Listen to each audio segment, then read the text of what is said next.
Madame, Monsieur, chers collègues, chers partenaires, tout d'abord, je voudrais m'excuser auprès de chacun d'entre vous pour mon absence physique. Je représente en ce moment même notre conseil d'administration à une importante assemblée générale de Nexem à Paris. J'interviens donc aujourd'hui en vidéo en ma qualité de vice-président chargé des Outre-mer et de la coopération internationale. En préambule, je voudrais remercier le président et mes collègues de m'avoir confié cette mission et celle également ambitieuse de travailler à une meilleure appropriation des questions de développement durable au sein de notre association. Le projet agricole en est un des piliers et je me réjouis de le voir se développer ces projets dans les différents territoires de l'ALEFPA, en métropole et en outre-mer. Quand on parle de développement durable, on évoque souvent l'écologie, le climat, la planète. Mais à l'ALEFPA, nous savons que le développement durable est bien plus qu'une affaire de nature. C'est une exigence de justice sociale, une responsabilité intergénérationnelle et une éthique de l'action publique. C'est cette conviction qui fonde notre engagement au quotidien, accompagner durablement les plus vulnérables, là où les inégalités sont les plus fortes et là où les politiques publiques peinent parfois à répondre aux besoins fondamentaux. Le développement durable est au cœur de notre projet associatif.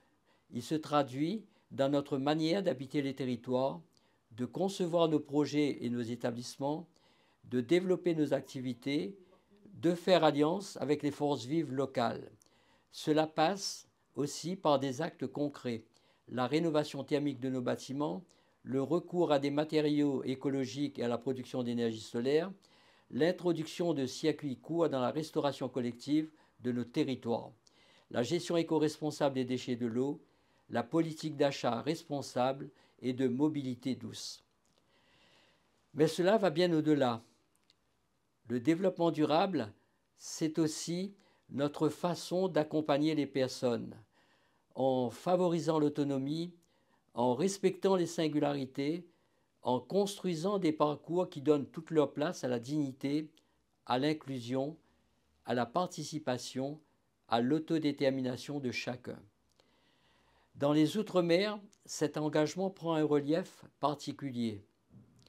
En Guadeloupe, en Martinique, à Saint-Martin, à Mayotte ou à La Réunion, nous intervenons au plus près des besoins des enfants, des personnes en situation de handicap, des jeunes en rupture, des personnes âgées, des familles fragiles. En Martinique, par exemple, l'ALEFPA est déjà implantée depuis plusieurs années. Nous y portons des actions innovantes d'accompagnement éducatif, d'aide aux victimes de violences et de soutien à l'insertion. Nous contribuons également à structurer une offre de services adaptée au contexte antillais en lien avec les collectivités locales et les partenaires de terrain. Il en est de même en Guadeloupe ainsi qu'à Saint-Martin où on attend avec impatience la réalisation de la Maison de la Dignité. À Mayotte, nous renforçons nos équipes face à l'urgence sociale et construisons un bâtiment vertueux en matière de développement durable. Les travaux débuteront bientôt. Nous y allions une démarche humaniste et respectueuse de la planète. Les deux vont ensemble. À La Réunion, où nous fêtons cette année les 50 ans de présence de l'ALEFPA, nous poursuivons notre développement maîtrisé avec l'ouverture prochaine de la première résidence autonomie des Drom, une réponse à un besoin vital de ce territoire avec le vieillissement accéléré de sa population. Je voudrais ici rendre hommage au président Daniel Dubois, à nos collègues administrateurs et à notre directeur général Olivier Baron et ses équipes qui ont toujours été à nos côtés. Ils nous ont toujours apporté leur soutien sans faille dans les prises de décision, la mise en œuvre et la réalisation de ces projets et objectifs. Soyez-en tous remerciés. Les Outre-mer ne sont pas des périphéries, ils sont au cœur de notre vision. Ils incarnent en effet les défis contemporains du développement durable, inégalité, isolement, vulnérabilité climatique, mais aussi capacité d'innovation, culture de la solidarité et ancrage communautaire. Ces territoires nous enseignent qu'il faut faire autrement et surtout faire ensemble et avec. C'est cette même logique d'engagement responsable qui nous ouvre à la coopération internationale. Notre association ne peut ignorer ce qui se joue ailleurs, les crises humanitaires, l'autonomie alimentaire des populations, l'émigration contrainte, les inégalités d'accès aux droits et aux soins, les discriminations, les fractures écologiques, autant de réalités qui traversent les frontières. Depuis 2012, nous avions engagé des premiers partenariats dans l'océan Indien que nous poursuivons avec des projets en cours à Madagascar, à l'île Maurice et aux Seychelles et bientôt au Sénégal. En effet, notre candidature a été retenue pour participer à un séminaire de construction de projets franco-sénégalais autour de la jeunesse. L'ALEFPA répond ainsi à une tradition de coopération entre les Hauts-de-France et ce pays. Cette démarche n'est pas pour exporter un modèle, mais pour co-construire des réponses avec des acteurs engagés localement.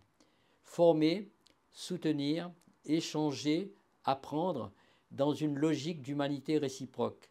C'est dans ce sens que nous comprenons la coopération et que nous y attachons nos valeurs. À l'ALEFPA, nous croyons que le développement durable ne peut être séparé de la justice sociale. C'est la même exigence qui guide nos actes, ici et ailleurs. Garantir à chacun un accès à ses droits, un accompagnement digne, un environnement favorable, une place dans la société. Et c'est pourquoi, dans un monde traversé par tant de crises, notre engagement est clair, lisible et durable. Comme l'écrivait Albert Camus, chaque génération, sans doute, se croit vouée à refaire le monde. La mienne, la nôtre, c'est pourtant qu'elle ne le refera pas. Mais sa tâche est peut-être plus grande, elle consiste à empêcher que le monde se défasse. C'est cela notre mission, empêcher que le monde se défasse, tisser du lien, soutenir les plus fragiles, innover avec conscience, agir avec constance, pour aujourd'hui et pour demain. Tout seul on va vite, mais ensemble nous irons plus loin. Je vous remercie de votre attention.